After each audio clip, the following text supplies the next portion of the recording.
हाँ जी, सुप्रभातम। सुप्रभातम।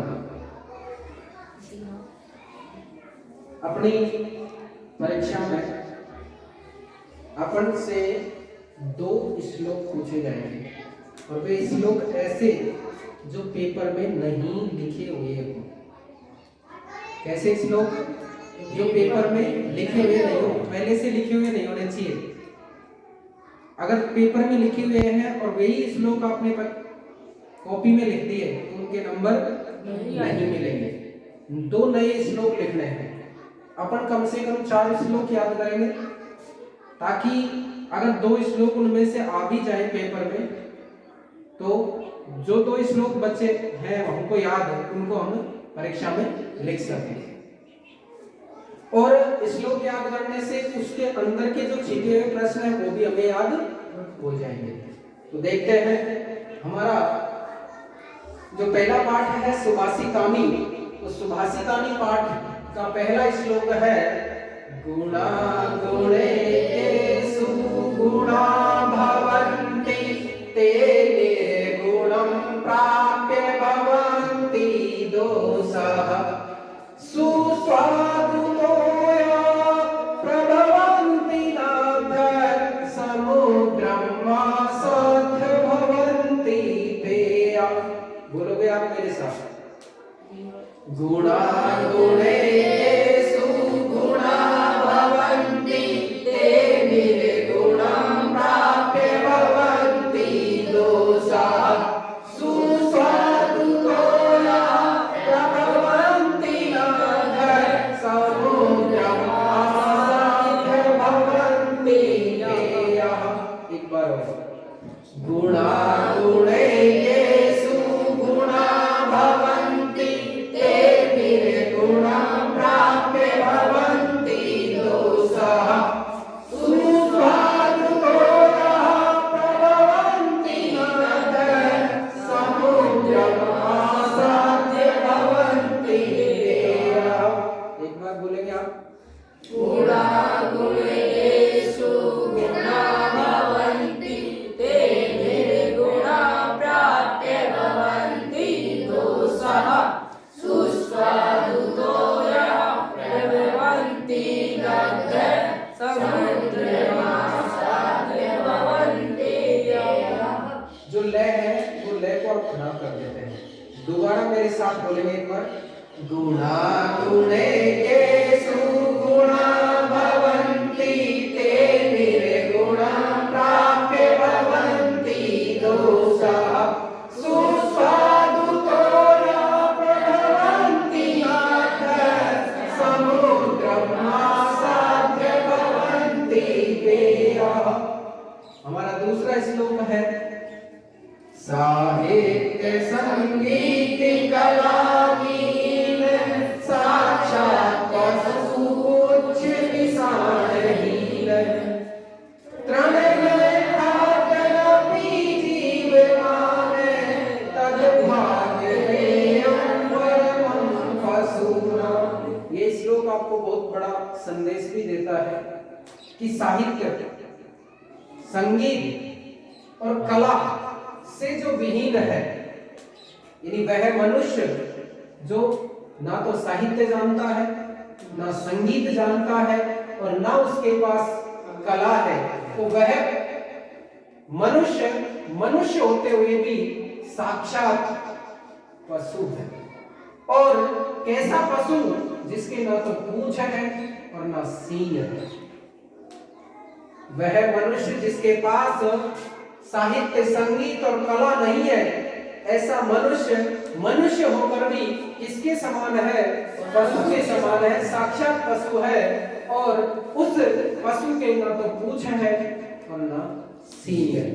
ऐसा पशु हमको नहीं रहना है।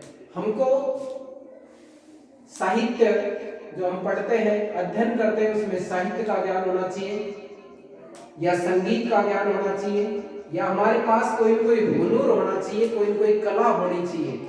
अगर ये तीनों चीजों में से एक भी चीज नहीं है तो हम भी उसी साक्षात पशु के समान है जिसके ना पूंछ है और ना सीन है। तो क्या कहा है?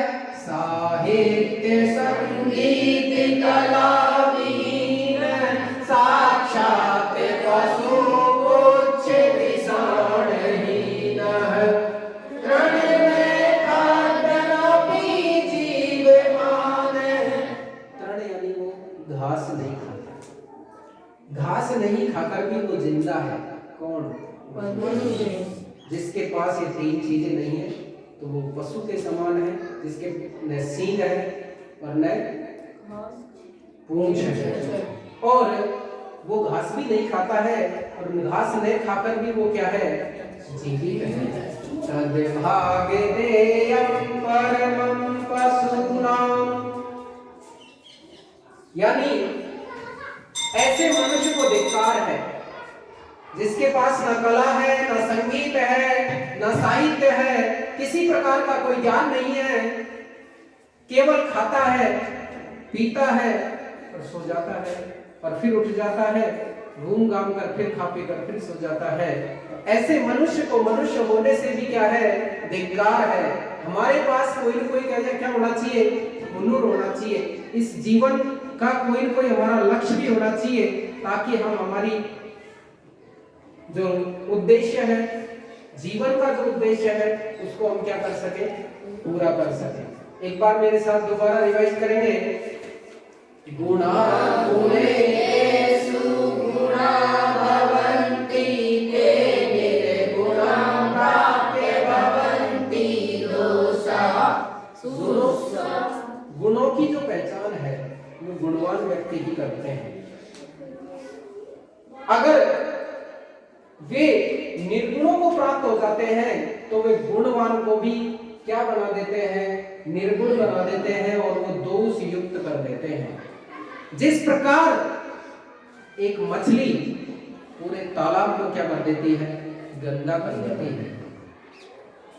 अगर अपन बाजार से फल लेकर आए और गलती से उन फलों में एक फल खराब है और उस फल को हमने अलग नहीं किया, उन्हीं फलों में रख दिया, अगले दिन देखेंगे कि वो सारे फलों को क्या कर देता है?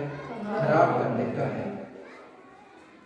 सुस्वादु तो या प्रभवन्ति नद्यः, यानी जो मीठे पानी से युक्त नदी है, जो बहती हुई नदी है, जब वो नदी किसमें जाकर गिरती है? समुद्र में जाकर गिरती है, तो नदी का जल भी पीने योग्य नहीं रहता, यानी खारा हो जाता है। तो कहने का मतलब यह है कि गुणों की जो पहचान है वो गुणवानों में ही होती है। अगर निर्गुण जो लोग हैं, जिनको गुणों की पहचान नहीं है, और उनके बीच में बखान किया जाए तो वे भी क्या हो जाते हैं? गुणवान भी दोष युक्त हो जाते हैं। कहा जाता है कि जिसके साथ बैठोगे उसकी रंगत लगती है, जैसी संगत वैसी रंगत। अगर विद्वान व्यक्ति के पास बैठोगे तो कुछ न कुछ ज्ञान मिलेगा हमें, और अगर मूर्खों के साथ में बैठोगे तो वो जो ज्ञानी है वो भी क्या हो जाता है? मूर्खों जैसी बात करनी पड़ती है उसको जबरदस्ती। बात समझ में आई क्या? तो एक बार फिर रिवाइज करेंगे। गुणा गुणेषु गुणा भवन्ति ते निर्गुणं प्राप्य भवन्ति दोषाः। सुस्वादु तो या प्रभवन्ति नद्यः समुद्रम् आसाद्य भवन्ति देयः। मेरे ख्याल से आपको दोनों श्लोक याद हो गए होंगे। बिना देखे आप बोल सकते हैं? बिना देखे ईमानदारी से चलो बोलो।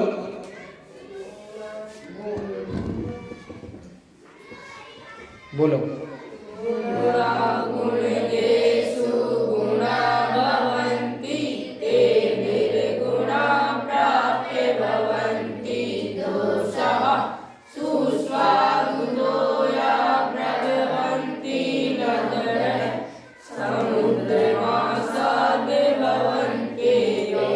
दूसरा श्लोक बोलो। साहित्य संगीत कला विहीन साक्षात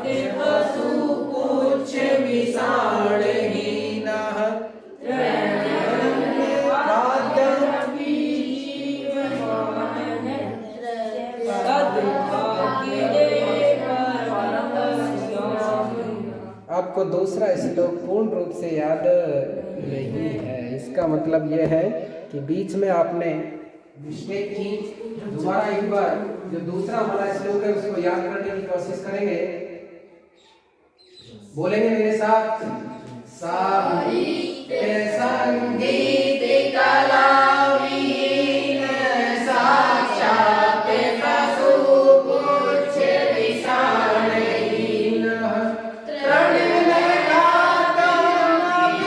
जीवमान तद भाग्य